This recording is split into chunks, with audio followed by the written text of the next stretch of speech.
तो आइए देखते हैं कुछ प्रमुख क्रांतियों के बारे में। हरित क्रांति खाद्यान्न उत्पादन से संबंधित होता है। श्वेत क्रांति दूध उत्पादन से होता है। पीली क्रांति तिलहन से होता है, संबंधित होता है। नीली क्रांति मत्स्य, देखिए नीली क्रांति मत्स्य मतलब मछली उत्पादन से हो जाता है। और गुलाबी क्रांति झींगा और प्याज उत्पादन से होता है। ठीक, यहाँ देख लीजिए नीली क्रांति है, नीली क्रांति मत्स्य, ये देखिए यहाँ नीली क्रांति है मत्स्य उत्पादन से। और गुलाबी क्रांति, ठीक है यहाँ देखिए गुलाबी क्रांति झींगा और प्याज उत्पादन से होता है। फिर लाल क्रांति देख लीजिए, लाल क्रांति मांस और टमाटर उत्पादन से होता है। गोल क्रांति आलू उत्पादन से होता है। तो ये सब क्रांतियाँ पूछी जाती हैं। और देखिए भूरी क्रांति उर्वरक उत्पादन से संबंधित होता है। स्वर्ण क्रांति फल से बागवानी से वृद्धि करने से संबंधित होता है। और रजत क्रांति, देखिए रजत क्रांति अंडा पोल्ट्री उत्पादन में वृद्धि करने से संबंधित होता है। इंद्रधनुष क्रांति कृषि से सभी क्षेत्रों में वृद्धि करने से उत्पादन से होता है। काली क्रांति बायोडीजल, ठीक है, बायोडीजल क्रांति, बायोडीजल जेट्रोफा जो पौधा होता है उससे भी डीजल बनाया जाता है, जेट्रोफा। लेकिन काली क्रांति का उत्पादन बायोडीजल से संबंधित होता है। बादामी क्रांति मसाला उत्पादन से होता है, ठीक है। और केरल को जानते हैं मसालों की राजधानी या मसालों का देश कहा जाता है केरल को। लेकिन यहाँ देख लीजिए बादामी क्रांति सिर्फ पूछा है, तो बादामी क्रांति मसाला उत्पादन से होता है। ठीक, तो क्वेश्चन ऐसे पूछा जाता है कौन सी क्रांति कब किस लिए होता है, क्या प्रयोग होता है। तो मान लीजिए कहीं पूछ ले स्वर्ण क्रांति, तो जाएंगे बागवानी और फल ये दोनों में वृद्धि करने से होता है, ऐसे होता है आगे देखिए। तो देखिए अमृत क्रांति है नदी जोड़ो परियोजना से संबंधित होता है। और हरित क्रांति है सोना, हरित क्रांति है बांस को सोना, हरा सोना किसको कहते हैं, बांस को। हरित सोना क्रांति है क्या, बांस उत्पादन से होता है। आगे देखिए, तो ये देखते हैं कुछ विभिन्न कृषि के बारे में देख लीजिए। विभिन्न कृषि तथा विधियाँ, बीटी कल्चर अंगूर की उत्पादन में होता है। पीसी कल्चर मछली पालन से होता है। और सेरी कल्चर रेशम उत्पादन से होता है, ठीक है, ये देख लीजिए सेरी कल्चर रेशम उत्पादन से होता है। अब मोरी कल्चर रेशम कीट शहतूत की कृषि से संबंधित होता है, रेशम के कीट। मोरी कल्चर शहतूत के पौधे पर ही रेशम कीट पाले जाते हैं, तो मोरी कल्चर उसे कहते हैं। हार्टिकल्चर बागवानी फसल उत्पादन, जैसे फल हुआ सब्जी हुआ तो हार्टिकल्चर कहलाता है। और एपी कल्चर के विषय देख लीजिए मधुमक्खी पालन कहते हैं। एपी कल्चर को क्या कहते हैं, मधुमक्खी पालन कहते हैं। आइए और देखते हैं। तो आइए विभिन्न कृषि विधियाँ के विषय में हम देखते हैं। आलोरी, देखिए आलेरी कल्चर किसमें है, साग उत्पादन से है। आलेरी कल्चर जो है साग सब्जी उत्पादन से होता है। और बर्मी कल्चर केचुआ उत्पादन, जो किसानों के मित्र कहे जाते हैं। बर्मी कल्चर केचुआ को किसानों का मित्र कहा जाता है।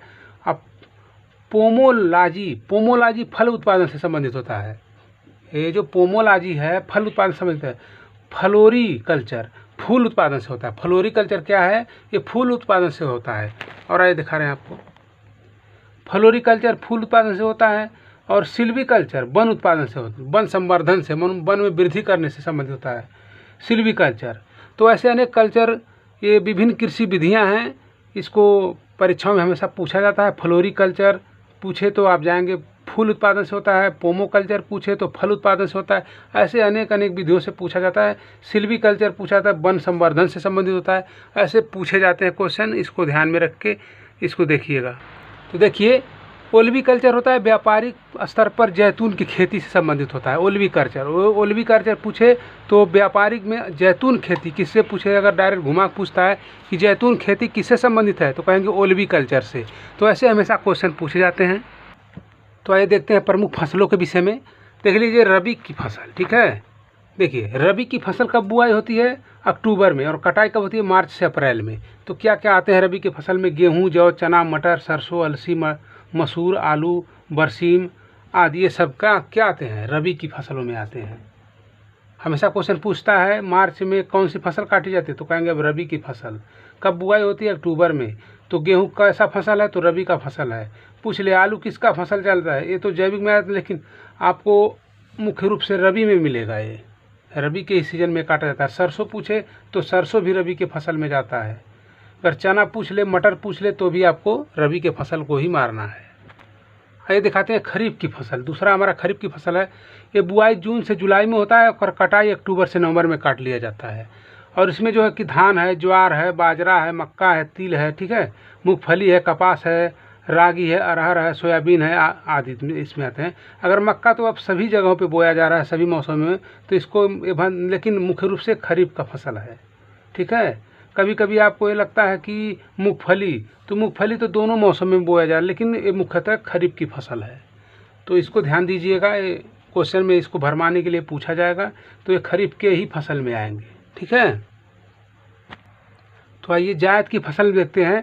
बुआई मार्च में होता है, कटाई जुलाई में होता है। जैसे तरबूज, खरबूज, ककड़ी, खीरा, तरोई, हरी सब्जियां आदि। लेकिन अब देख रहे हैं कि एक कभी किसी मौसम में भी उगाए जा रहे हैं। जैसे मान लीजिए तरबूज है, खरबूज है, खीरा, तरोई और हरी सब्जियां लगभग सभी मौसम में, लेकिन मुख्य रूप से किसके फसल होंगे? ये जायद के फसल होंगे। सभी फसलें कैसे होंगे? जायद के फसलें होंगे। ये देखिए नकदी फसल हैं, गन्ना, कपास, जूट, चाय, तिलहन, तंबाकू, केला, ठीक है। ये सब किस फसल के आते हैं? नगदी मतलब तुरंत पैसा दीजिए और तुरंत काम कीजिए, आपको तुरंत हाथ में पैसा दिखा जाए। गन्ना बेचते हैं तुरंत पैसा मिल जाया करता है, कपास बेचेंगे तो भी पैसा मिल, चाय की पत्ती बेचेंगे तो भी पैसा, तिलहन, दलहन है, ठीक है, दलहन तो नहीं आता, तिलहन तो आ ही जाता है नगदी फसल में तुरंत। तंबाकू भी आ जाता है, केला भी आ जाता है। तो आपको जो प्रत्यक्ष पैसा तुरंत मिल जाए वो नगदी फसल, नगद कहना, नगद दे, तो वही समझ लीजिए नगदी फसल। तो ये नगदी फसल है, तुरंत पैसा देना शुरू कर देता है, इसी नाते इसको नगदी नाम रख दिया गया है। तो ये नगदी फसल में आते हैं गन्ना, कपास, जूट, चाय, तिलहन, तंबाकू, केला इत्यादि। ये हमेशा परीक्षाओं में पूछा जाता है कौन नगदी फसल है, कौन जायद है, तो ऐसे छांट लीजिएगा इसको।